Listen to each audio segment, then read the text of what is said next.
puedo seguir, por favor.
¿Cómo seguimos, Anaxi?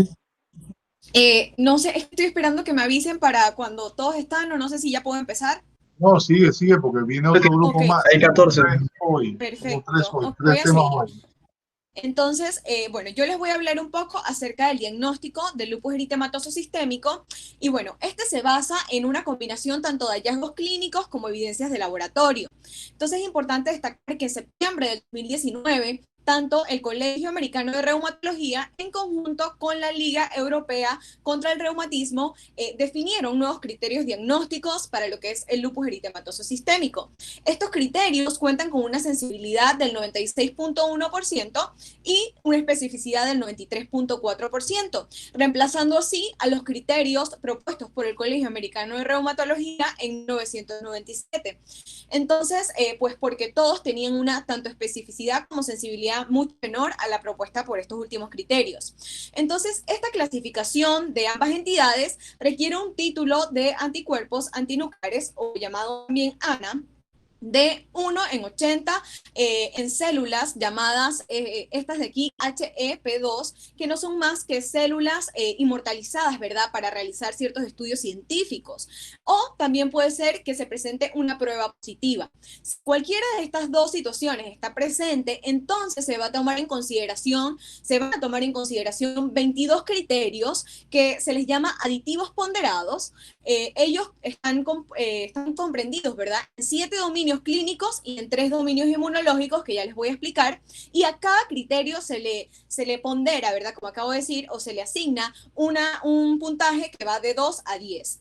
Y entonces, finalmente, los pacientes que tienen una suma de todos estos criterios que sea igual o mayor a 10, entonces se diagnostican con lupus eritematoso sistémico.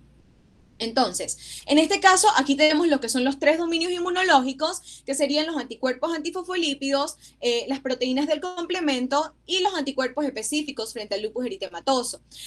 También tenemos los 7 dominios clínicos, como ya se los han mencionado: el constitucional, hematológico, neuropsiquiátrico, el mucocutáneo, el seroso, musculoesquelético y renal.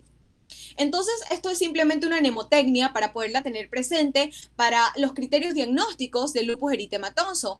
Este sería SUB-Brain MD, sería S de serositis, O de úlceras orales, A de artritis, P de fotosensibilidad, la B de trastornos o desórdenes a nivel sanguíneo. También aquí involucra lo que es la actividad renal, también los anticuerpos antinucleares positivos, el criterio inmunológico, también los síntomas neurológicos, el rash alar, como ya lo vieron, en forma de mariposa, y también el rash discoide. Entonces, esto es simplemente para que vean lo que es la evolución a través del tiempo de todos los criterios diagnósticos. Estos son los propuestos por el Colegio Americano de Reumatología, como les mencioné, en 1997. Posteriormente, el Systemic Lupus International Constitutive Clinics, ¿verdad?, en 2012, también propone unos nuevos criterios, y finalmente los que vamos a ver ahorita mismo. Entonces, esto es lo más importante, que es el algoritmo para el diagnóstico de la enfermedad.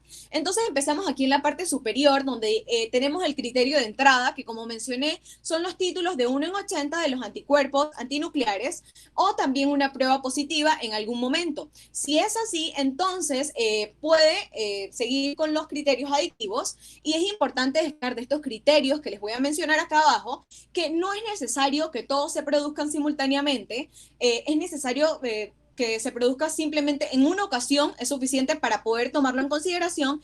Y también es importante destacar que si hay algún caso donde uno de los criterios tiene alguna causa que ya ha sido explicada, por ejemplo, que el paciente tenga fiebre por alguna infección que ya ha sido diagnosticada, no se toma en cuenta en esta ocasión, simplemente se toma en cuenta siempre y cuando no existe una causa subyacente. Entonces empezamos con los dominios o los criterios, ¿verdad? En este caso, el constitucional abarca lo que es la fiebre. El hematológico podemos tener leucocitopenia, hemólisis, ¿verdad? Autoinmune y también trombocitopenia. A nivel neuropsiquiátrico se presenta lo que es el delirio, la psicosis y también las convulsiones. A nivel mucocutáneo tenemos lo que es la alopecia siempre y cuando no haya cicatrices, úlceras orales, el lupus eritematoso subagudo, ¿verdad? Cutáneo, también el lupus discoide y también el lupus cutáneo agudo. A nivel seroso, ¿verdad? De las serosas tenemos lo que es un derrame pleural o del pericardio, también tenemos una pericarditis aguda. A nivel musculoesquelético tenemos siempre y cuando que se vean las articulaciones afectadas, por ejemplo, artritis. Y en el criterio renal, ¿verdad? Tenemos proteinuria que sea mayor a 0,5 gramos en 24 horas, o que a nivel de biopsias renales encontremos una nefritis, ¿verdad? Lúpica de clase 2 o clase 5 o de clase 3 o clase 4. Entonces nos vamos a este lado de los criterios o dominios inmunológicos, donde tenemos lo que son los anticuerpos antifosfolípidos. Podemos destacar lo que son las anticuerpos anticardiolipina, los anti-beta 2 glicoproteína 1 y también el anticoagulante lúpico. Tenemos también las proteínas del complemento, que podemos encontrar niveles bajos o de C3 o de C4 o ambos niveles bajos. Y también tenemos lo que son los anticuerpos específicos frente al lupus eritematoso, que serían el anti-DNA de doble cadena o el anticuerpo anti-Smith.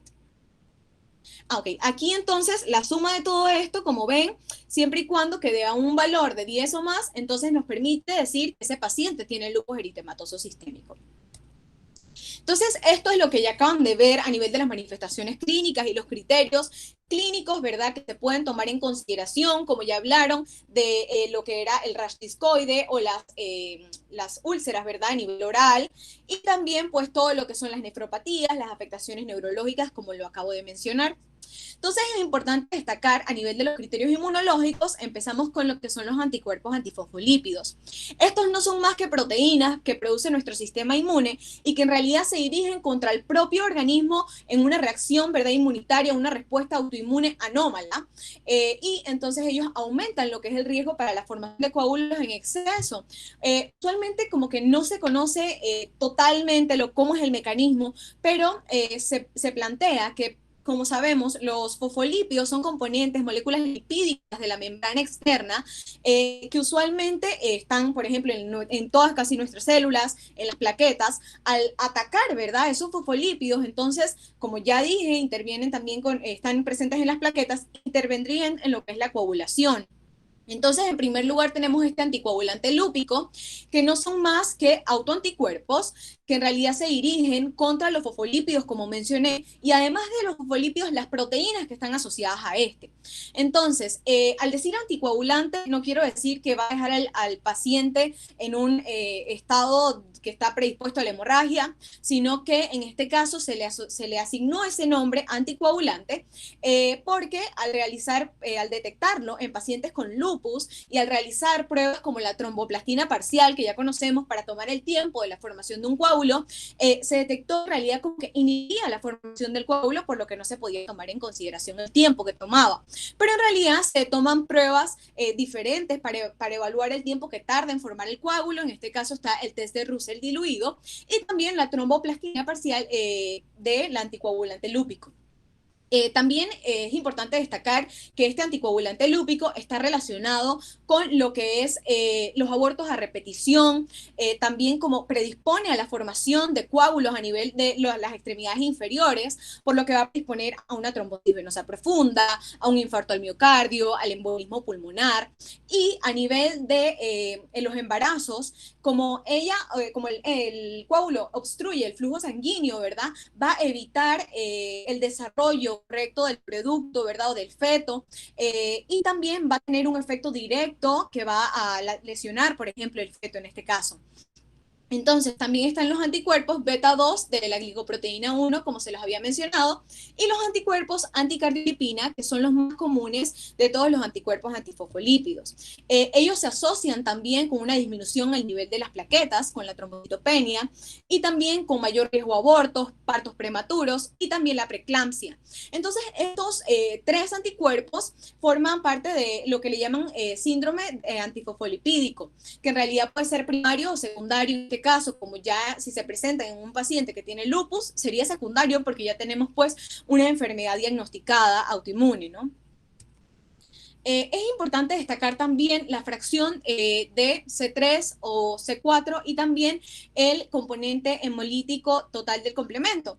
Entonces, en este caso, el lupus eritematoso sistémico se asocia con deficiencias, ¿verdad?, en los elementos iniciales para que es la activación del complemento por la vía clásica. Y a este lado podemos ver los déficits que usualmente presentan los pacientes. 93% de ellos tienen déficit de C1Q, 74% de ellos de C4, 57% del complejo C1R, C1S y 10% de ellos déficit de C2.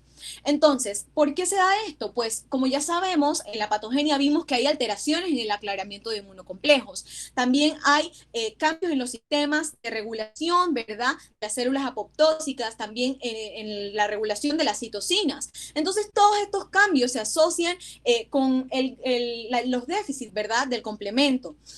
Además de eso, como les dije, se utiliza la medición de cada uno de estos elementos de aquí en la parte superior y el complemento hemolítico total para poder medirlos. Entonces, se utiliza no solo para diagnosticar la enfermedad, sino a lo largo de la enfermedad para ir viendo la evolución, ¿verdad? Porque siempre que, por ejemplo, siempre que vamos a tener estos niveles disminuidos, o como le llamamos la hipocomplementemia, los vamos a asociar con estados de inflamación, ¿verdad? Que se están desarrollando en el cuerpo del paciente, por lo que se están agotando todos estos elementos del complemento.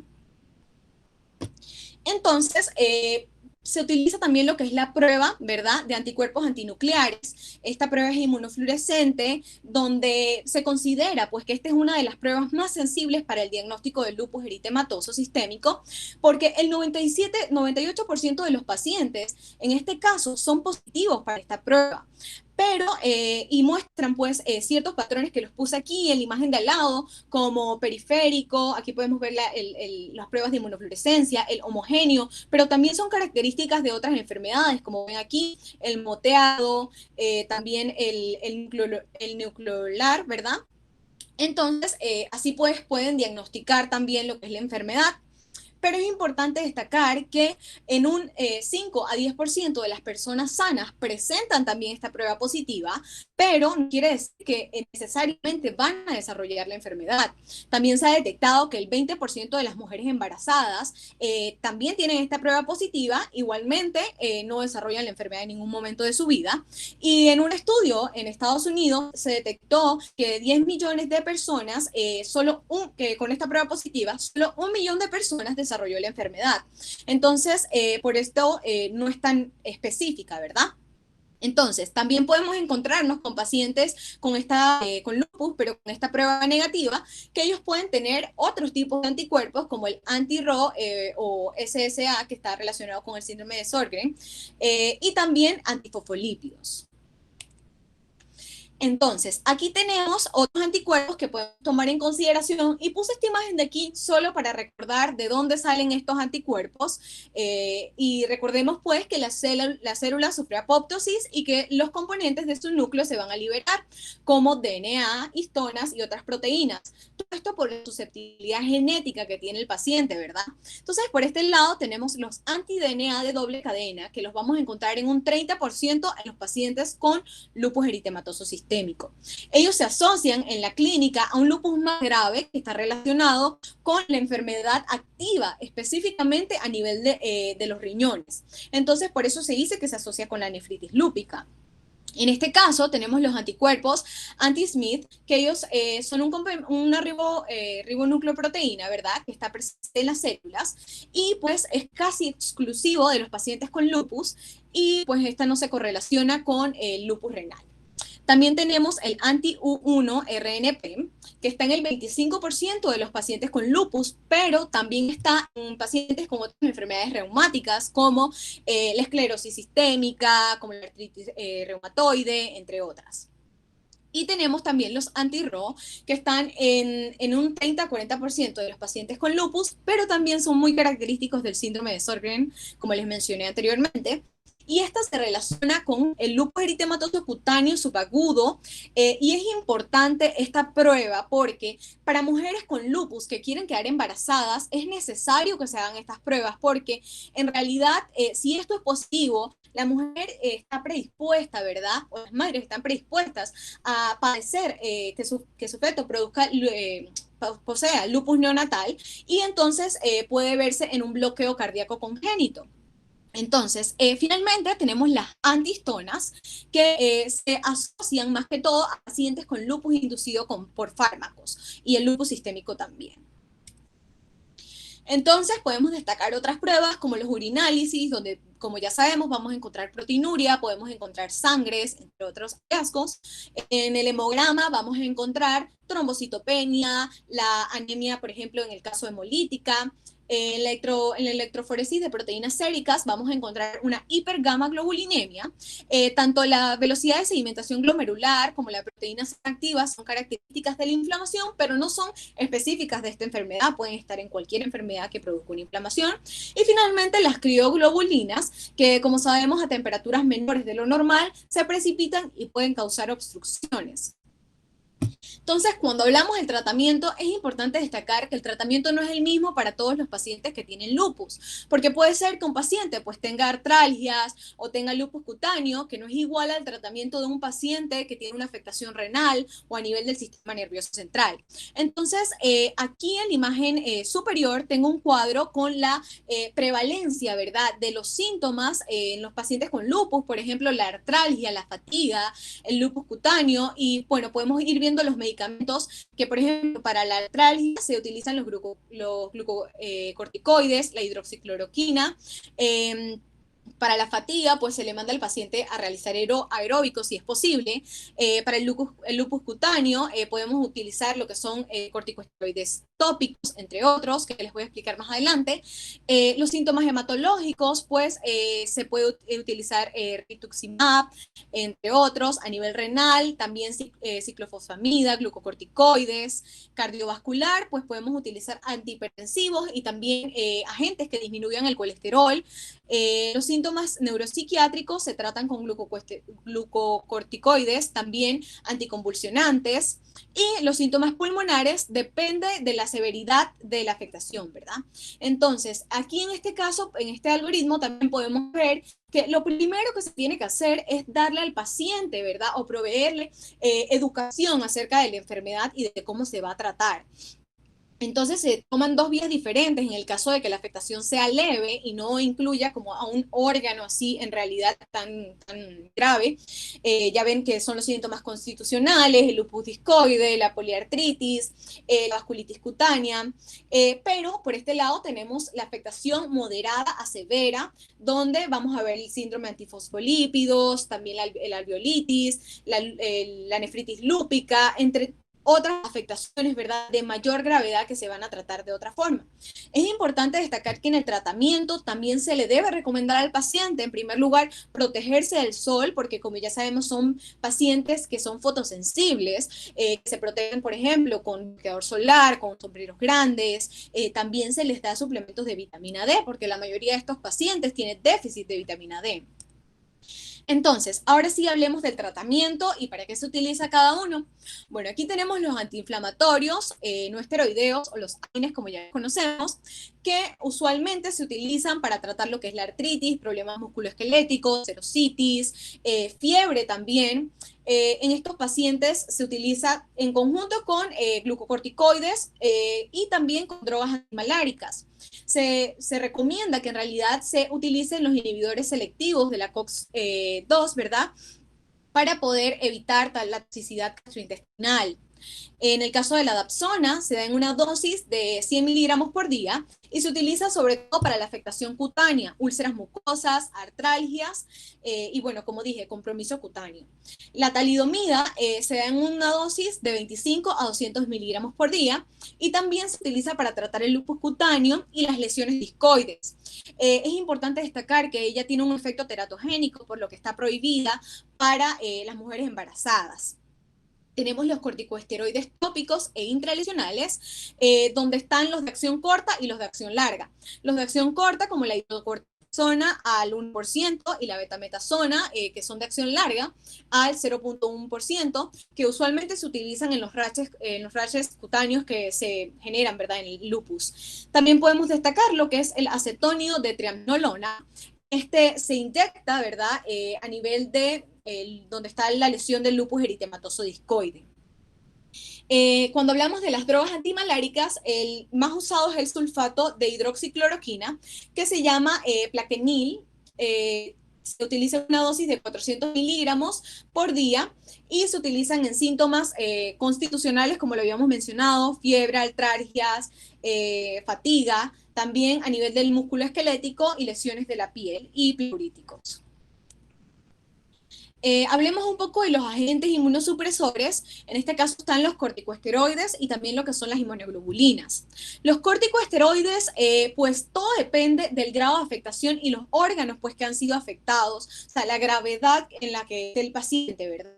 Por ejemplo, un paciente que simplemente tiene un rash cutáneo menor, simplemente se utilizan corticosteroides tópicos. En el caso de un paciente con artritis y una enfermedad cutánea difusa, ya se utilizan dosis bajas de prednisona oral, sea de 0.1 a 0.2 miligramos por kilogramo.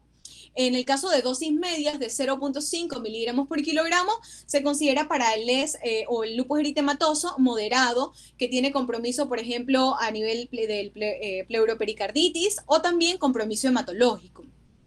Altas dosis de prednisona oral, por ejemplo, de 1 a 1.5 miligramos por kilogramos, o también la metilprednisolona intravenosa en 1 gramo o 15 miligramos por kilogramo, se utilizan por 3 días consecutivos para tratar sobre todo lo que es la enfermedad renal, la enfermedad a sistema nervioso central y también la vasculitis sistémica. Bueno, estas dosis iniciales se utilizan por 4 a 6 semanas y es importante destacar que se van reduciendo a nivel periódicamente, ¿no? Las inmunoglobulinas es un tratamiento realmente eficaz, pero también muy costoso, y se utilizan en dosis de 1.5 gramos por kilogramos. Es muy efectiva para lo que es la anemia hemolítica y también para la trombocitopenia autoinmune. El tratamiento con respecto a los agentes citotóxicos, tenemos la ciclofosfamida. Este no es más que un agente antineoplásico sintético, que es el principal tratamiento cuando, junto con los corticosteroides, cuando el paciente tiene afectación renal, el sistema nervioso central o también las vasculitis sistémicas, como acabo de mencionar ahorita. Entonces, las dosis en este caso es 1.5 a 2.5 miligramos por kilogramo de peso corporal por día. En este caso también se puede administrar por vía intravenosa, semanal o mensualmente, donde la dosis en este caso se va a calcular dependiendo de la altura del paciente, también su peso y su función renal. Además de esto, tenemos el metotrexate, que este actúa por inhibición competitiva con el ácido fólico reductasa, que es una enzima necesaria para la síntesis de ADN y por lo tanto la podemos asociar con el crecimiento celular. Entonces, en este caso, la dosis va a ser de 15 a 25 miligramos semanal, ya sea de forma oral o intramuscular. Y este tratamiento se utiliza para aquellos que tienen artritis relacionada con el lupus o también compromiso cutáneo. También podemos utilizar lo que es el mofetil de micofenolato, que es un inhibidor reversible de la enzima monofosfato de inosina deshidrogenasa. Esta participa en lo que es la síntesis de las purinas. Por lo tanto, como participa en esta síntesis, podemos decir que tiene una inhibición directa de los linfocitos T y B porque ellos son dependientes de esta enzima, ¿verdad? También para la síntesis de purinas. Entonces, tenemos que se administra usualmente de 1 a 3 gramos por día, de forma oral. Aquí finalmente tenemos los agentes biológicos para el tratamiento, no podemos dejarlos a un lado, que son los anticuerpos monoclonales. Y en esta imagen que vemos aquí, pues quise ponerla para que ustedes identifiquen lo que son las células T, las células B y también las células dendríticas, tanto plasmocíticas como mieloides, y vemos dónde actúa cada uno. Por ejemplo, el anti-CD40, que podemos empezar acá abajo, que es el ruplizumab, también el tralizumab, actúan a nivel de los ligandos del linfocito T y el linfocito B, y entonces intervienen aquí, ¿verdad? Por lo tanto, no se van a poder unir para que induzca la proliferación de las células B, entonces va a prevenir lo que es esta proliferación de las células B. A nivel de los antirreceptores de interleucina 6, que es el tocilizumab, como vemos aquí, sabemos que la interleucina 6 pues, es proinflamatoria y que interviene sobre todo en la proliferación de las células B y además en la secreción de inmunoglobulinas. Entonces, al bloquearlo, ya sabemos que está asociada con una reducción, ¿verdad?, significativa de la enfermedad. Entonces, también tenemos los antagonistas, que vemos por aquí, que es el belimumab, el antagonista del estimulador del linfocito B. En este caso, el estimulador del linfocito B le llaman B-LIS, así. Entonces, él se une, ¿verdad?, a este y no permite que el estimulador se una a los receptores, por lo tanto va a disminuir la proliferación también de lo que son células B. Se ha detectado los títulos séricos de los autoanticuerpos de anti-DNA de doble cadena han disminuido en pacientes que pues llevan este tratamiento, por lo que se ha dicho que pues, es muy importante, muy efectivo para el tratamiento del lupus. También tenemos en la parte superior el antiinterferón alfa, donde está el rontalizumab, ¿verdad? También reduce la actividad de la enfermedad porque el interferón alfa tiene una participación, como ya sabemos, significativa en la patogenia. Tenemos por este lado el abatacept, ¿verdad? Que en realidad se une a este antígeno 4 del linfocito T citotóxico, ¿verdad?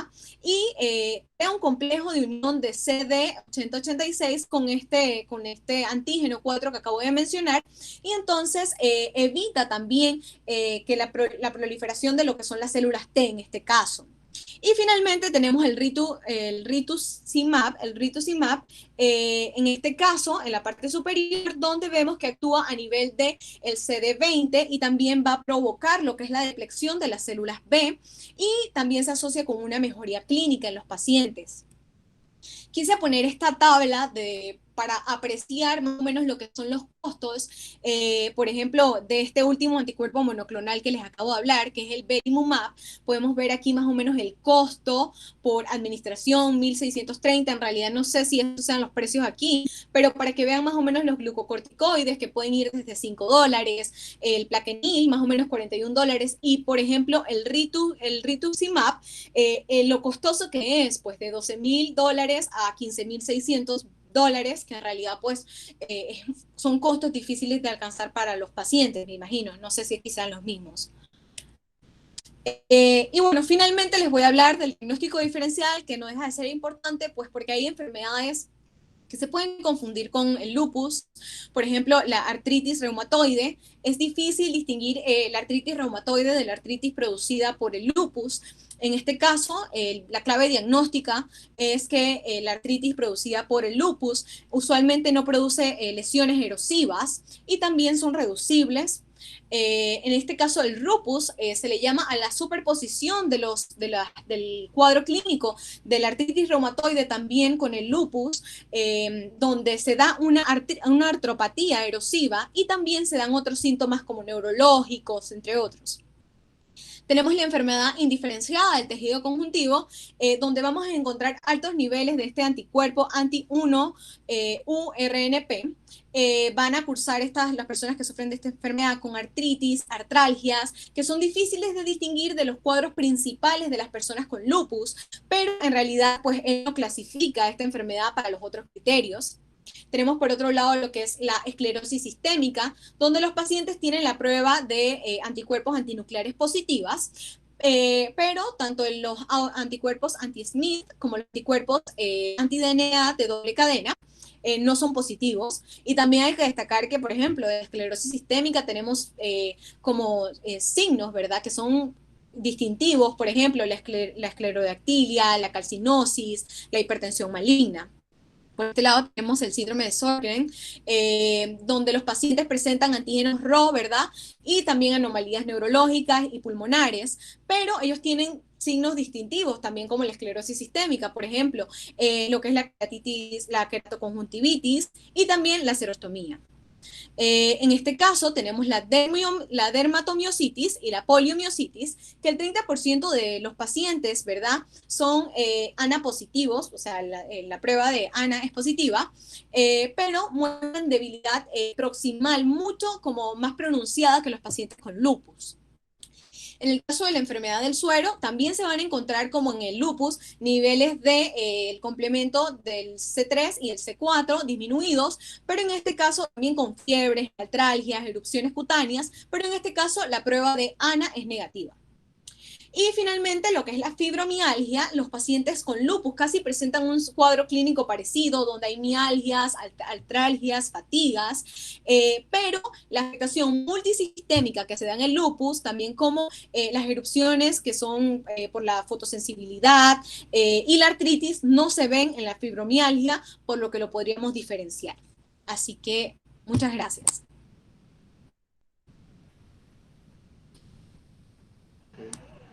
Muy bien, interesante. Vieron que es una enfermedad bien compleja. En nuestros tiempos sería aquella enfermedad que no logramos a veces detectar o asumir, porque tienen tantas manifestaciones. Por eso siempre hay que presumir y a descartar una enfermedad lúpica o una enfermedad inmunológica, sobre todo cuando son enfermedades que no tienen un curso normal, típico, donde uno puede inmediatamente agendar ahí un programa infeccioso, ¿no? En personas jóvenes, sobre todo en mujeres, ¿sí? O sea, son cosas que hay que inmediatamente ir detectando. Esa mujer que pierde peso, una mujer joven que comienza a perder peso, pérdida de cabello, ¿verdad? Y que además, bueno, comienzan con las lesiones que pueden ser cutáneas, las mialgias, las artralgias, pueden comenzar por allí. Cuadro de fiebre intercurrente, ¿bien? Entonces, y ya, bueno, si ya va a un órgano, le decía, el lupus, una de las primeras situaciones que puede haber, además del derrame pericárdico, es el derrame pleural ante todo. En una mujer joven, derrame pleural, sí, que se manifiesta con dolor torácico, que si no le toman una radiografía, no van a saber que hay un derrame. Muchas mujeres llegan con esos síntomas y, bueno, le dan un analgésico, un antiinflamatorio, pensando condritis o otras cosas, no piensan un poco más adentro, ¿no? Del proceso interno, ¿no? Y bueno, tal vez el antiinflamatorio lo ayude unos días, pero vemos que son pacientes que van a estar, nosotros decimos en los hospitales o en los centros de salud o en las policlínicas, decimos están rebotando. Son pacientes que rebotan mucho, llegan con dolores de cabeza, con estados neuróticos, ¿sí? con un estado de inestabilidad emocional importante. Todos dicen, bueno, lo que pasa es que tienen sí una simple neurosis, pero las manifestaciones neuropsiquiátricas también se pueden estar manifestando. Someramente puede haber un cuadro agudo, ¿no? Puede haber un tromboembolismo cuando los anticuerpos antifosfolípidos coexisten intensamente en el lupus, ¿sí? Cuando es un antifosfolípido secundario con lupus, puede comenzar un tromboembolismo, le decía, o una trombosis renal de la arteria renal, una trombosis a nivel de las arterias cerebrales. O sea, es una enfermedad que enmascara muchas cosas, ¿no? Por eso, casi siempre, cuando entra a una sala de estudio, o sea, una sala de medicina interna, se le hacen a casi a todas las mujeres, jóvenes, ante todo, ¿sí? Estudios serológicos a descartar lupus. O sea, es importante ese descarte. Bueno, muchas gracias. Vamos a ver quién prosigue, por favor.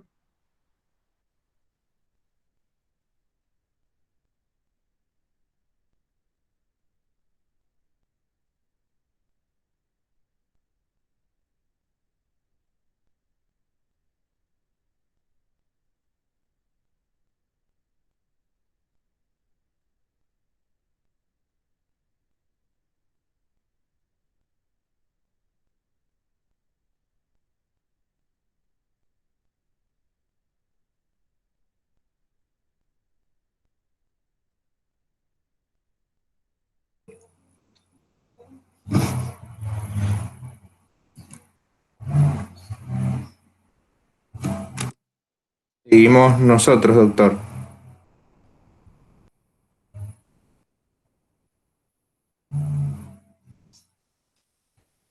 ¿Se escucha? Sí, Mijail, se escucha. Ajá, correcto. Vale. Buenas tardes, profesor y compañeros. A continuación Disculpa un vamos a... momentito, una cosita voy a decir nada más. Ya me puse de acuerdo con su compañera. El lunes nos vamos a volver a ver a las 4 de la tarde con 4 temas.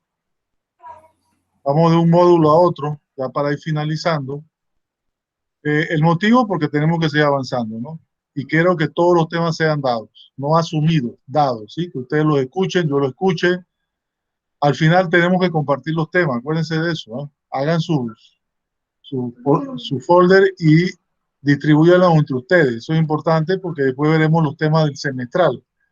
Ya el semestral está a un paso, ¿sí? Yo digo a medio paso, ¿sí? Entonces, no se asusten, no les dé taquicardia, sudoración, ni nada por ahí, tranquilos. El temario vamos a analizarlo bien, qué es lo que yo necesito que ustedes refuercen, ¿sí? Para el semestral, que yo sienta que les falte, ¿no? ¿Me entienden? Que lo he estado evaluando con los parciales y con los temas, y nos vamos a concentrar en eso. Porque si estoy seguro que si yo les pongo todos los temas, diluimos todo, no pasa nadie. Ese es el problema. Ya yo lo sé por la experiencia, ¿me entiendes? Entonces, mejor vamos a concentrarnos en los temas que son importantes y que ustedes que creo me van a salir mejor, así de esa forma. ¿Ok? Listo. Esa nada más ese anuncio y gracias.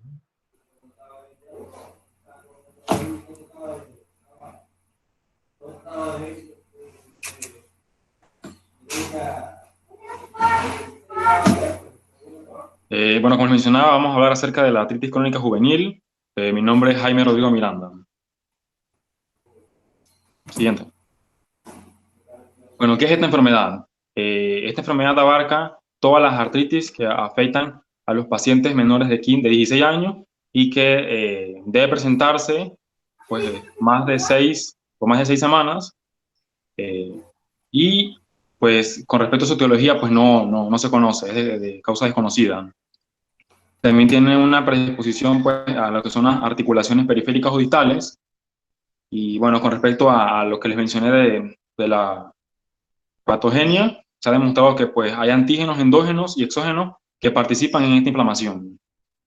Entre los síntomas pues, pueden ser muy variados, ya que abarcan pues, diferentes tipos de enfermedades, pero pueden ir desde lo que son dolores, inflamaciones articulares, hasta eritemas, erupciones, lo que es fiebre, inflamación de los ganglios, entre otros. También se le conoce actualmente como artritis idiopática juvenil. Ahora sí, siguiente, Mijail. Bueno, como les mencionaba, abarca muchas enfermedades, se clasifica en 6 tipos, pero realmente son 7 enfermedades. Entre estas tenemos lo que es la artritis sistémica, oligoartritis, poliartritis que se clasifica en factor reumatoideo positivo y negativo, artritis con psoriasis, artritis con entesitis, y la última es que es la indeterminada. Bueno, con respecto a la epidemiología, de manera global, la literatura menciona que afecta más que todo a las niñas, en una proporción de 7 a 1, pero como lógicamente hay varios subtipos, va a tener cada uno sus patrones específicos. También menciona que de manera general afecta de 4 a 9 años, pero va a depender de cada grupo. Estudios de consenso en lo que fue Norteamérica y Europa, dio como resultado, pues, que con respecto a la incidencia de esta enfermedad se daba de 2 a 20 casos por cada 100.000 niños, y en el caso de la prevalencia, como tal en los mismos, 16 a 150 casos por 100.000. Un dato curioso fue que en Australia se tomó el dato de que eran 400 casos versus pues, el promedio.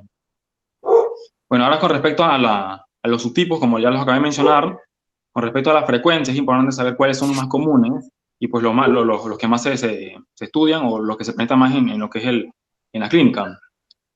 El principal pues es la oligoartritis, que va a tener una frecuencia de 27-56%, seguido de lo que es la poliartritis con factor reumatoideo negativo y muy seguido por debajo de lo que es la artritis indiferenciada. Con respecto a la edad, pues cada uno va a tener sus patrones, pero en el caso de la artritis sistémica no tiene una edad específica, sino que puede ser a cualquier edad en lo que es la infancia, a diferencia de la oligoartritis, perdón, que se caracteriza porque tiene un pico de 2 a 4 años, donde los pacientes pues, van más a presentar lo que son los síntomas en esta edad. En el caso de la poliartritis con factor reumatoideo positivo y la artritis con entesitis, se caracteriza porque los niños presentan los síntomas en lo que es una edad tardía en la niñez o inicio de la adolescencia. Con respecto a la proporción de sexo, había mencionado que afecta más que todo a las niñas, pero esto no se da en todos los tipos de las enfermedades. Por ejemplo, en artritis sistémica, pues vamos a obtener que va a ser casi igualitario. En el caso de la oligoartritis, pues sí va a ser más prominente pues, que las afectaciones a las mujeres, y esta balanza se invierte en el caso de la artritis con entesitis, que pues afecta más que todo a los hombres. Y en el caso de la indiferenciada, pues no hay un patrón que encajen en esta enfermedad. Ahora, Mijail Araúz, yo les voy a hablar de la etiopatogenia de la artritis idiopática juvenil. Si bien se dice que esta no está tan identificada, sí se han logrado realizar ciertos estudios que han demostrado más o menos cómo se desarrolla esta. Entonces tenemos lo que viene siendo la parte de la artritis sistémica, en la que la alteración de la respuesta inmune viene siendo una activación anómala de los fagocitos. Estos al activarse van a atacar lo que vienen siendo los tejidos de las articulaciones en consecuencia de un aumento de las citocinas proinflamatorias, ya sea la IL-1, interleucina 6 y la proteína S100. El factor que lo desencadena viene siendo genético, que va a ser un polimorfismo de los genes que codifican tanto la interleucina 6 como el factor inhibidor de los macrófagos. Acá tenemos lo que viene siendo la oligoartritis y la poliartritis con factor reumatoideo negativo. Estas son un poco similares en lo que nos dice que está mediada por los linfocitos CD4, en especial se ve una activación de los T helper 1, T helper 17 y los T reguladores. Acá existe un desequilibrio proinflamatorio y tiende a existir o observarse un anticuerpos HANA positivos. La falla genética que existe viene siendo en los que es el anticuerpo leucocítico humano A2 y el DR4. A2 para las oligoarticulares y D4 para las policoarticulares. Acá está la poliarticular de factor reumatoideo positivo. En lo que se observa es una neovascularización en el área de las lesiones. Entonces, lo que ocurre es una entrada de las células inflamatorias a la articulación y la destrucción del cartílago. Al igual que en la poliarticular de factor negativo, también se observa una disfunción del DR4 y acá también está el DR14. En la artritis con entesitis o relacionada a entesitis, hay una respuesta exacerbada de los linfocitos CD8. Esto crea un infiltrado en lo que viene siendo las articulaciones, como los tobillos y demás, que posteriormente se van a ver, los vamos a ver, y ocurre un aumento del receptor del factor de necrosis tumoral alfa, la membrana sinovial. Aquí esto es muy importante. El anticuerpo leucocítico humano B27 es un factor, se podría decir, casi patognomónico de la entesitis. Tenemos el polimorfismo también en la interleucina 20, en el receptor de la interleucina 23. Y por último, la psoriásica, que también es por una respuesta de los linfocitos CD8 y de los monocitos a superantígenos, en lo que hay un aumento del factor de necrosis tumoral alfa en el líquido sinovial. Y también hay polimorfismos en el receptor del gen de la interleucina 23. Una patogenia bastante general, no vamos a introducirnos tan a fondo, viene siendo desencadenada por lo que se ha realizado en los estudios, es ciertas infecciones tienden a producir un aumento a regular un aumento al alza de lo que viene siendo el daño tisular y la expresión de autoantígenos. Entonces acá tenemos lo que viene siendo autoantígenos específicos mediados por las células T-helper 17, T-helper 1. Las flechas rojas nos indican que va a aumentar la expresión y las flechas azules que va a disminuirla. Esto viene siendo más o menos como un equilibrio entre lo que aumenta el daño y lo que lo disminuye. Entonces tenemos aquí que el antígeno específico de las células T, por el daño medioambiental, los factores de riesgo medioambientales, van a sufrir menos exposición a lo que viene siendo el daño. También existen acá FOXP3, eso es una célula, una molécula, son moléculas que la literatura menciona que se muestran en lo que es los linfocitos T reguladores y van a permitir disminuir lo que es la inflamación y el daño tisular. Como les he mencionado anteriormente, lo que son el aumento de la citosina, el factor de necrosis tumoral, los interferones, la interleucina 6, van a regular al alza de lo que viene siendo la lesión. Y acá la proteína S100. Ahora les vamos a mencionar lo que viene siendo las manifestaciones clínicas de cada subtipo y ciertas características de ello. Bueno, comenzamos con la artritis sistémica. Aquí mencionan lo que es la triada de artritis. Corrijan la ortografía. Sí.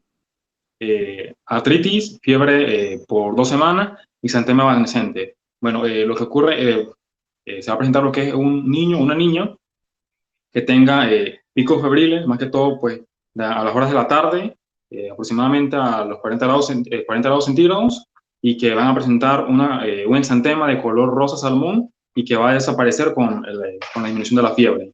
También con dolores en las articulaciones.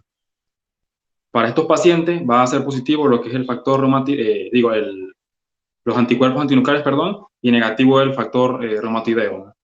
también va a presentar lo que es una activación de los macrófagos entre un 5 y un 8% y puede presentar también lo que es SID moderado. Entre las complicaciones viene siendo lo que es la osteoporosis, osteopenia, retraso del crecimiento, artritis adenosina, coagulación intravascular diseminada. Porque tienes que decir los nombres porque pueden ser muchas cosas. Coagulación intravascular diseminada y amiloidosis. En estos pacientes también es característico que en fases crónicas, en fases más tardías, estén muy enfermos, pueden estar postrados en cama, pálidos por anemia o que presenten mucha debilidad. La siguiente. La oligoartritis. Bueno, como les mencionaba, pues esta era la más común de todas y también se le conoce como pausiarticular, es decir, que pues tiende a afectar a pocas articulaciones. Pero esta tiene dos variantes, la variante persistente y la extensiva. La primera se caracteriza porque afecta a menos de 4 articulaciones en todo lo que es la afectación de la enfermedad. Mientras que la segunda, la extendida, afecta más que todo a más de 4 articulaciones en un periodo de 6 meses.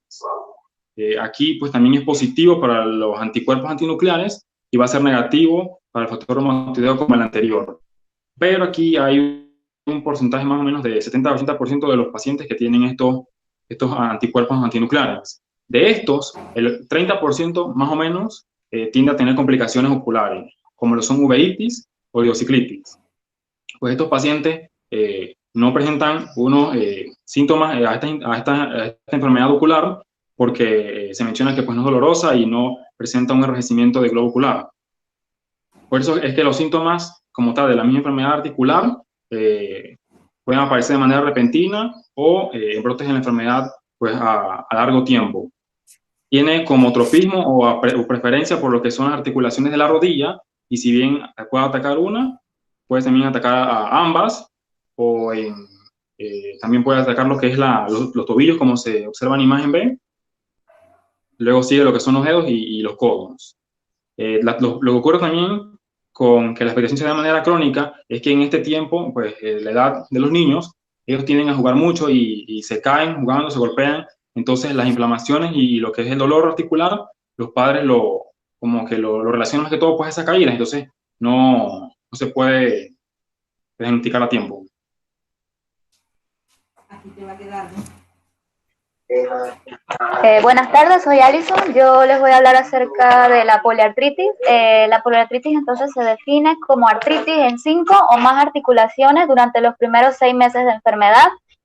Como dijo mi compañero al principio, la poliartritis se clasifica dependiendo si tiene factor reumatoideo positivo o factor reumatoideo negativo. Lo que es la fiebre, la pérdida de peso y la anemia son frecuentes en ambos subgrupos, además también lo que es la hepatosplenomegalia y el retraso en el crecimiento. Entonces, la poliartritis con factor reumatoideo positivo recuerda a lo que es a la artritis reumatoide del adulto. Los nódulos subcutáneos que se encuentran histológicamente son parecidos a los nódulos observados en lo que es la artritis reumatoide. Estos nódulos se resuelven espontáneamente dependiendo de los niveles séricos de factor reumatoide que haya. La positividad de lo que es el factor reumatoide y los anti-CCP, que son los anticuerpos peptídicos cíclicos citrulínicos, son los predictores más relevantes de daño articular significativo. También se puede observar anemia dependiendo del grado de la inflamación crónica, además de linfadenopatía y hepatoesplenomegalia, que podrían acompañar a lo que es la enfermedad activa. El retraso del crecimiento y desarrollo puede complicar esta enfermedad dependiendo de en sí la actividad de la enfermedad. Las transaminasas pueden estar elevadas, ya sea por la enfermedad o la hepatotoxicidad que tiene la terapia. El nivel de transaminasas entonces disminuye paralelo a la remisión de la enfermedad. Siguiente. Entonces, lo que es la poliartritis con factor reumatoide negativo tiene una tendencia bifásica con picos de inicio entre 2 y 4 años y entre 6 y 12 años. Este subgrupo está dividido en 3 subgrupos, que son la condición similar a artritis idiopática juvenil oligoarticular, que se caracteriza entonces por artritis asimétrica con anticuerpos antinucleares positivos y el riesgo de uveitis asociado al HLA-DRB1-0801. Lo que es el segundo subgrupo, entonces lo llamamos poliartritis con factor reumatoideo negativo precoz, que tiene una afectación simétrica de articulaciones pequeñas y grandes y tiene anticuerpos antinucleares negativos. Y el tercer subgrupo, que es el del peor pronóstico, tiene una mala respuesta al tratamiento y secuelas frecuentes de la enfermedad. De vez en cuando la enfermedad puede parecer como una oligoartritis que después se convierte en una poliartritis. Las artritis de lo que son las pequeñas articulaciones de los miembros superiores, lo que son las articulaciones metacarpianas falángicas, suelen estar afectadas. Lo que es las articulaciones pequeñas de los miembros inferiores no tienen menor frecuencia. Lo que es la afectación de la articulación de la cadera, del hombro y de la columna cervical podrían ser vistos también, y lo que es la artritis temporomandibular en la mayoría de los pacientes, lo que resulta con microretrognatia secundaria. Esa es la retracción de lo que es la mandíbula hacia atrás y es una mandíbula pequeña. Estos subtipos de enfermedad están asociadas con mayor daño, sobre todo lo que es la articulación de la cadera, porque tiene mayor morbilidad y intervenciones quirúrgicas. Aunque pueden ser afectadas lo que son las articulaciones más grandes, la artritis de las articulaciones más pequeñas son las más frecuentes. Ya, siguiente. Acá, Mijail Arauz de nuevo, yo les voy a hablar de lo que viene siendo la artritis psoriásica. En esta se observa una artritis junto a una erosión psoriásica. No es tan fácil determinar si va a ser una artritis con psoriasis o psoriásica, debido a que a veces se observa lo que viene siendo la aparición de los síntomas, los signos cutáneos se observan mucho antes de lo que viene siendo la aparición de los signos articulares, del daño articular, o viceversa. En esto es importante observar también a veces lo que viene siendo condactilitis, que viene siendo este daño acá en las uñas. También es llamado unicólisis, o que tenga un familiar que sufra de psoriasis en primer grado, un familiar de primer grado que sufra de psoriasis. También tenemos la afectación articular varía siendo simétrica o de articulaciones pequeñas, como lo que son las articulaciones falángicas o metatársicas. También hay artritis asimétrica con afectación de las articulaciones grandes de extremidades inferiores. Aquí es importante estas partes debido a la similitud que tiene con las que se han mencionado anteriormente. Por eso es difícil a veces reconocer a esta debido a la posible confusión que se puede dar con los subtipos mencionados anteriormente. Finalmente, esta se puede transformar en lo que es una poliartritis que simula artritis reumatoide seropositiva. La afectación articular interfalángica distal generalmente sugiere artritis psoriásica. Luego tenemos acá la que es la artritis relacionada a entesitis o ERA. Muestra características de artritis idiopática juvenil y espondiloartropatías juveniles, que vienen siendo estas afectaciones en las articulaciones del tobillo o del pie, principalmente se observa en ella. Ha sido llamada también como artropatía asociada al HL27, como les había mencionado anteriormente en la etiopatogenia, que era importante recordar esto. O espondiloartropatía juvenil de inicio temprano. En ella se observa una negatividad al factor reumatoideo y a los anticuerpos antinucleares, con un hallazgo de entesopatía y artritis asimétrica de las extremidades inferiores. La positividad del HLA-B27 se observa en un 65-80% de los pacientes. y la anteosteopatía es una inflamación de los sitios de unión de los tendones al hueso. En esta se ve una afectación de la articulación de la cadera, también en la inserción rotuliana del tendón del cuádriceps, en el tendón de Aquiles, en la inserción del calcáneo y el metatarsiano en la fascia plantar.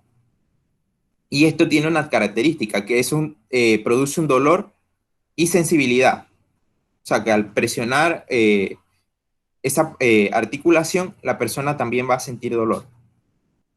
Aumenta la sensibilidad en ella. Aquí el riesgo de secuelas es muy bajo y se puede confundir a veces con lo que viene siendo fiebre mediterránea familiar, enfermedad de Behçet, síndrome de Osgood y Savage, y tiende a ser asimétrica.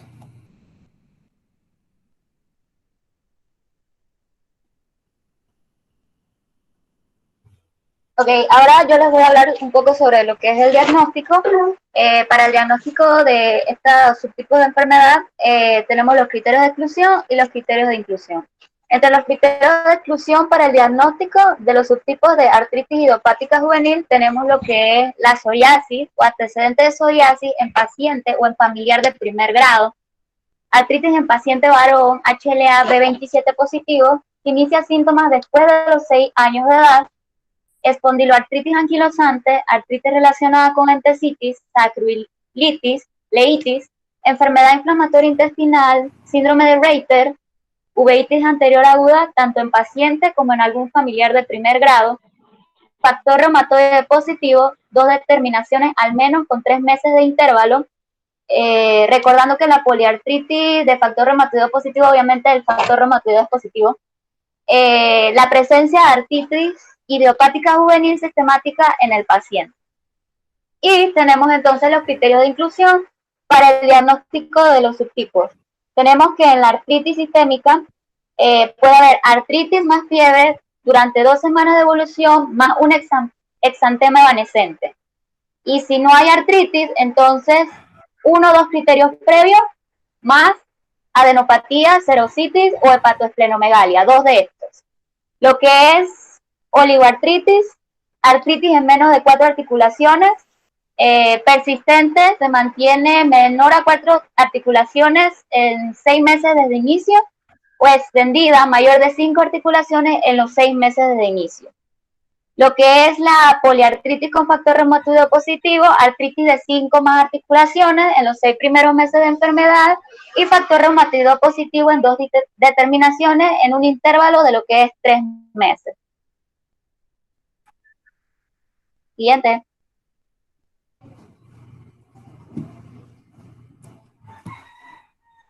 Mija.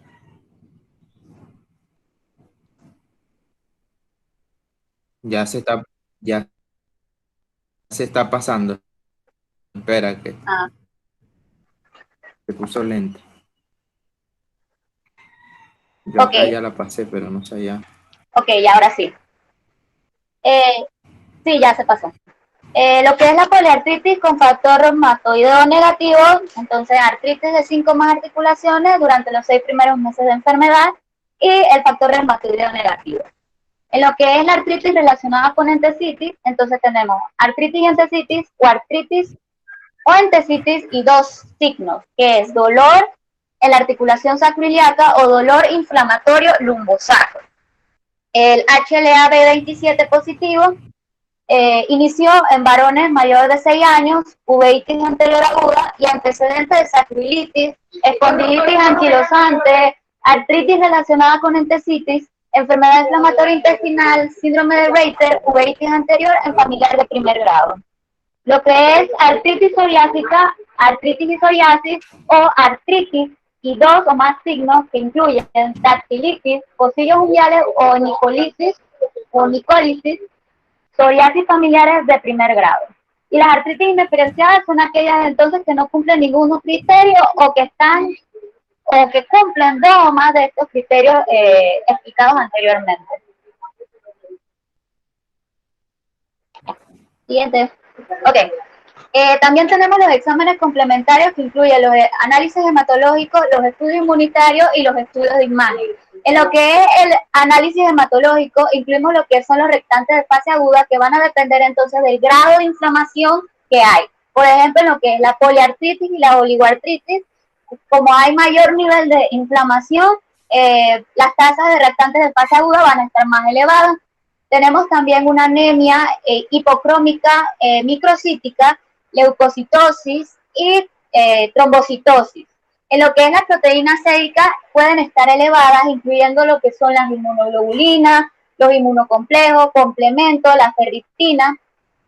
Lo que es ASLO incluye lo que es el ácido úrico, transaminasas y LDH, son para identificar entonces artritis que no están incluidas en las divisiones de la artritis idiopática juvenil, y las citocinas proinflamatorias que no tienen utilidad diagnóstica. Lo que es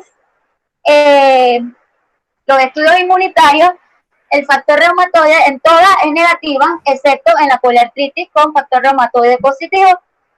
Los anticuerpos antinucleares son positivos, conllevando a un riesgo de lo que es uveitis, sobre todo en las oligoarticulares, en un 70-85%, en un 25% las poliarticulares y en un 30% lo que son las psoriásicas.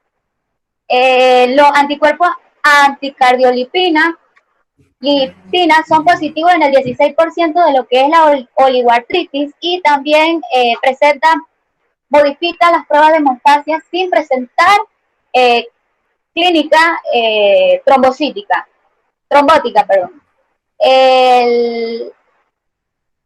El HLA-B27 entonces es un marcador genético importante para lo que es la artritis entecítica, y lo que es los linfocitos. Se ha tenido estudios de que los linfocitos CD8 bajan o son bajos durante la fase aguda de la enfermedad. Siguiente. Antes de pasar a la siguiente, una aclaración. El ASLO es un examen que se refiere a anticuerpos antiestreptocócicos beta-hemolíticos del tipo A. Él también va incluido, se realiza junto a lo que viene siendo el examen de ácido úrico y transaminasas, y por eso está así junto en lo que viene siendo el análisis hematológico. Ok, entonces en las pruebas de imagen incluimos lo que es la ecografía, la radiografía, la resonancia y la tomografía. En lo que es la ecografía podemos ver las alteraciones articulares y periarticulares. En lo que es la radiografía podemos ver lo que es las partes blandas y las partes ensanchadas de las articulaciones.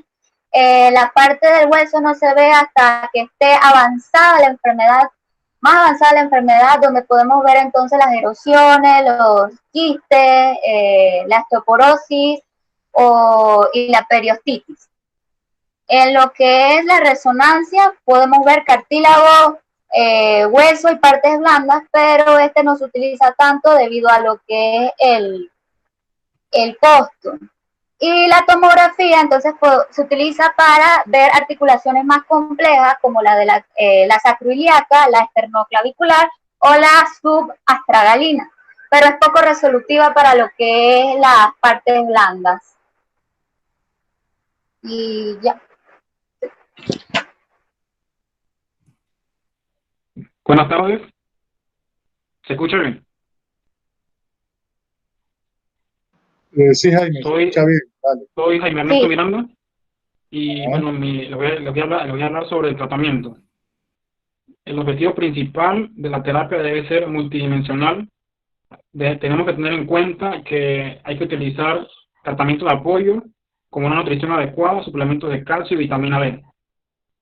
Dentro de los fármacos que utilizan con más frecuencia están los AINES o antiinflamatorios no esteroideos, dentro de los cuales los más comunes o los más utilizados suelen ser el ibuprofeno, indomethacina, tolmetina y naproxeno.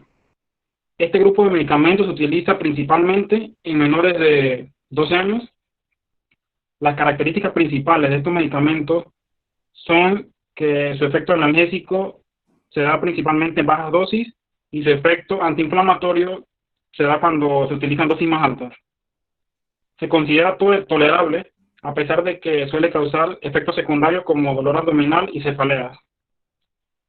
Los corticosteroides poseen una actividad antiinflamatoria más potente y su administración intraarticular, ya sea con acetato de metilprednisolona o hexacetonida de triamcinolona, se ha demostrado ser eficaz para inducir lo que es la remisión en aquellos pacientes con artritis idiopática juvenil oligoarticular, incluso con una sola inyección. La administración oral o parenteral suelen ser eficientes, y aquellos pacientes que presentan una clínica grave de esta enfermedad deben ser tratados con dosis más altas de esteroides. En este caso, la dosis va a ser de 30 miligramos kilogramos por día por 3 días consecutivos. Siguiente. Ahora los fármacos antirreumáticos modificadores de la enfermedad convencionales se utilizan dos: el metotrexano y la sulfasalazina. El metotrexano, su acción farmacológica es que actúa como antagonista del folato. Su respuesta se da en las primeras 2 a 3 semanas del tratamiento, y su dosis suele ser de 0.5 a 1 miligramo kilogramo por semana. Aquí lo importante es que, como es un antagonista del folato, a estos pacientes se le va a administrar ácido fólico para evitar lo que son las reacciones adversas, como puede ser una supresión de la médula ósea, algunas ulceraciones orales, náuseas y sobre todo la pérdida de cabello. La sulfasalazina se utiliza para tratar las formas de la enfermedad relacionadas con reacciones oligoarticular y entesitis. La respuesta a tratamiento se logra entre 1 mes y 2 meses.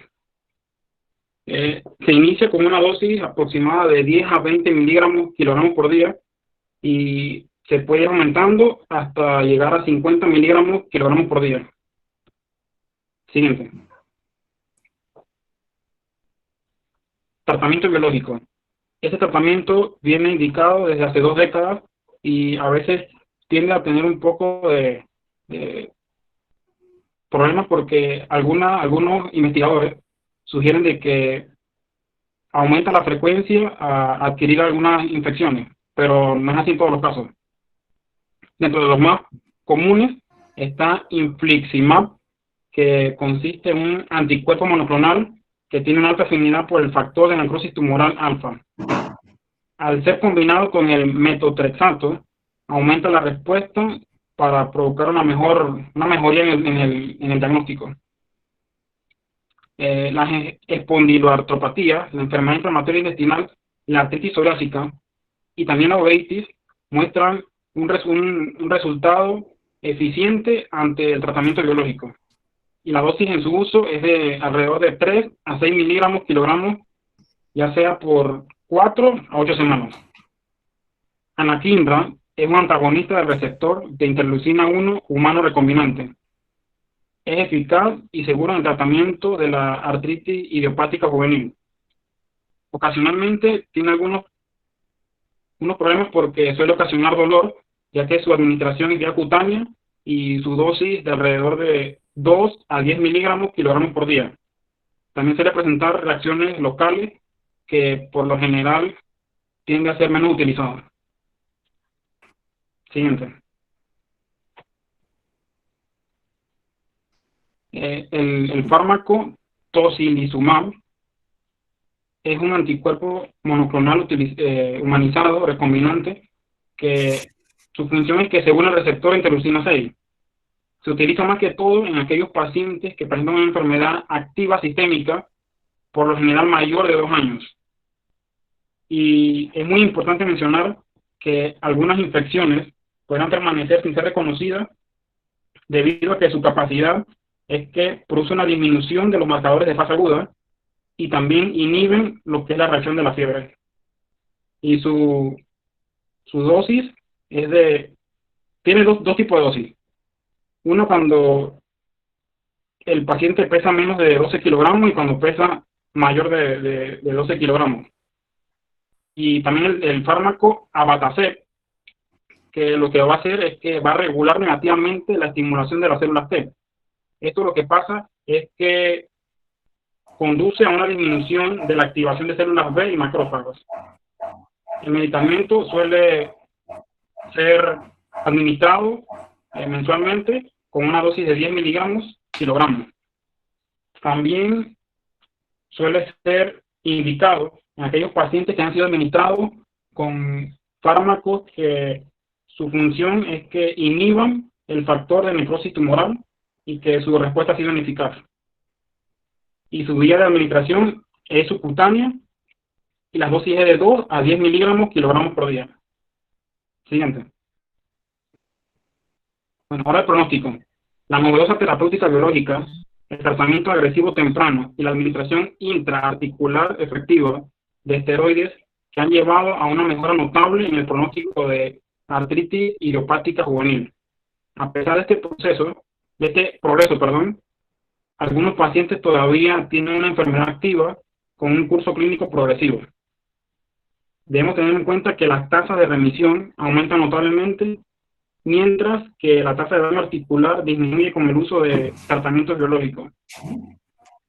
Algunas investigaciones han demostrado que los agentes biológicos suelen ser eficaces y seguros para el tratamiento de esta enfermedad, a pesar de que otros investigadores sugieren que inducen una mayor frecuencia de infecciones que en muchas ocasiones requieren hospitalizaciones, y en menor proporción también mencionan que hay una relación similar con las enfermedades autoinmunes, pero esto no está descrito con cierta severidad. También otras investigaciones sugieren que hay una evidencia de que el tratamiento con fármacos que bloquean el factor de necrosis tumoral podría aumentar el riesgo de malignidad en niños. Sin embargo, no se ha establecido, no se ha llevado una relación causal clara de que las enfermedades subyacentes y el uso de inmunosupresores concomitantes también puede llevar a un riesgo de malignidad.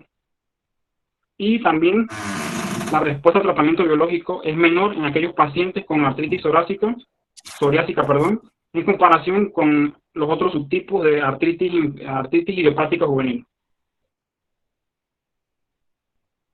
Siguiente.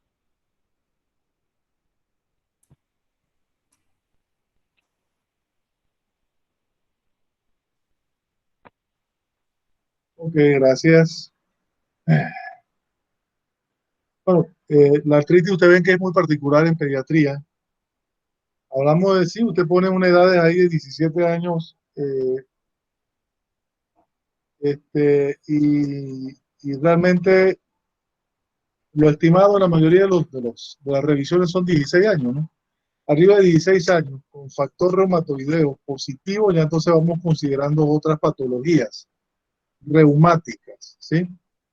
Y hasta los 16 podría entrar entonces en la clasificación que ustedes dieron, ¿no? La manifestación quizá más espectacular es la forma sistémica, ¿sí? O enfermedad de Still, ¿sí? Que también se conoce enfermedad de Still. Y es porque son fiebres que confunden al clínico, al pediatra y al que atiende niños, ya que son fiebres prolongadas, son fiebres épticas, o sea, en pico, en agujas, así se le llaman también, ¿sí?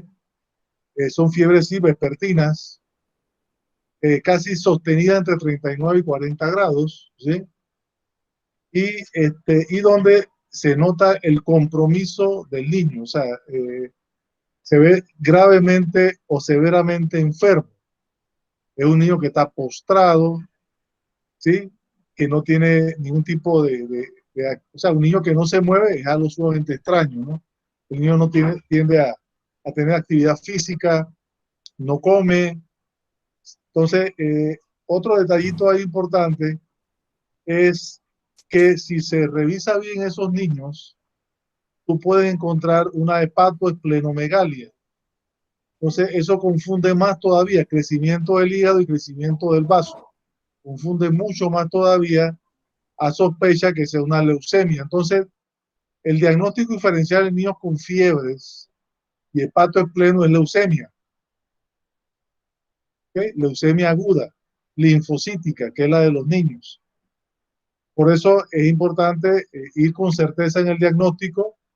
El exantema a salmonelado, eso es una ayuda para tener un criterio, a ver si se trata realmente de este problema inflamatorio.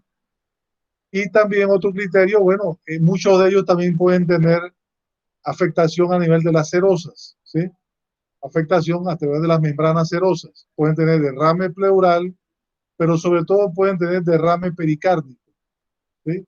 Ese es otro dato importante en ellos. Bueno, vean que es un diagnóstico muy clínico, ¿sí?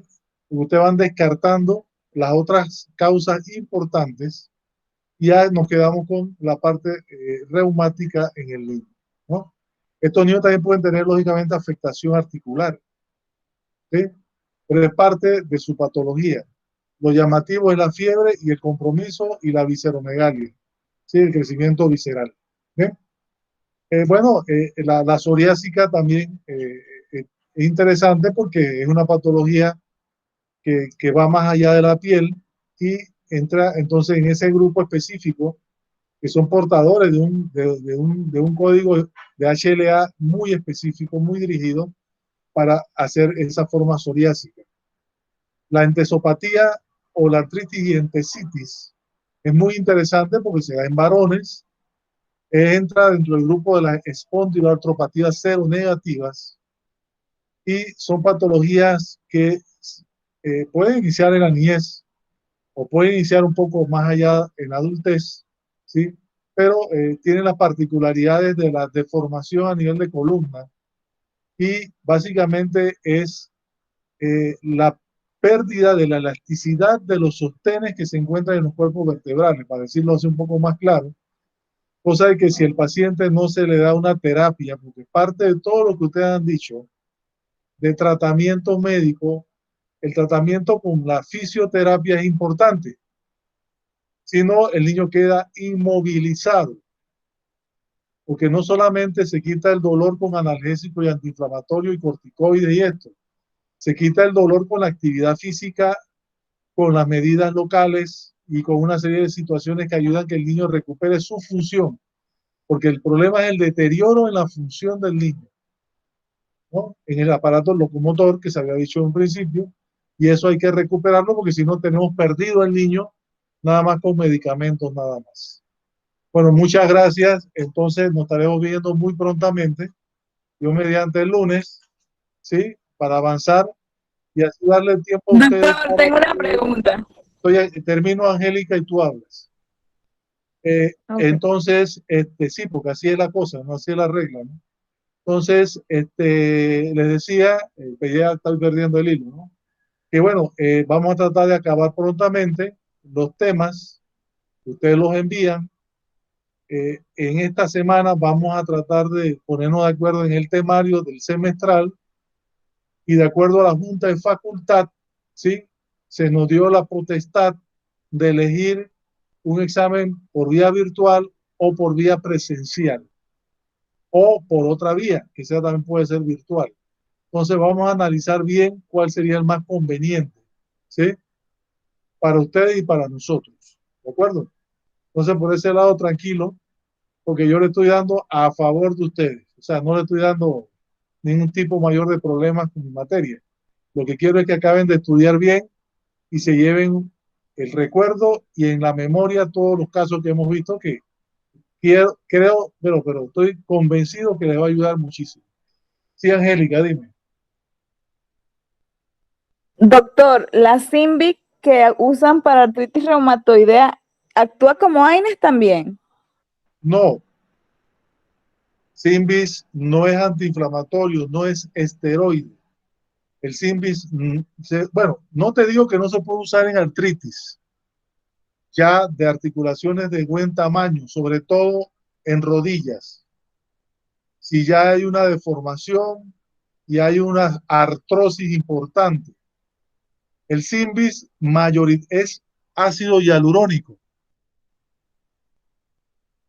El ácido hialurónico fisiológicamente es parte del líquido sinovial. Y también, sobre todo, ayuda a mantener la articulación, ¿sí? Porque se encuentra, digamos así, con mucha fricción. Entonces, el ácido hialurónico es como un aceite, ¿no? Digamos así, que lubrica las articulaciones y le permite entonces mejor flexibilidad y mejor función articular, ¿sí? No es corticoide, no es biológico, no es nada de eso, ni antiinflamatorio. Te puede quitar el dolor, pero es porque mejora la función articular, solamente por eso. Gracias, doctor. Mucho gusto. Si no hay más preguntas, bueno, adelante, nos estaremos viendo Dios mediante el lunes y seguimos avanzando, ¿eh? Ni un paso atrás, ¿eh? Hasta luego. Hasta luego, doctor. Hasta luego, doctor. Hasta luego, doctor. Buenas Hasta tardes. luego, doctor. Todos, que estén muy bien, ¿eh? Cuídense mucho. Buenas tardes, doctor. luego. Cuiden mucho.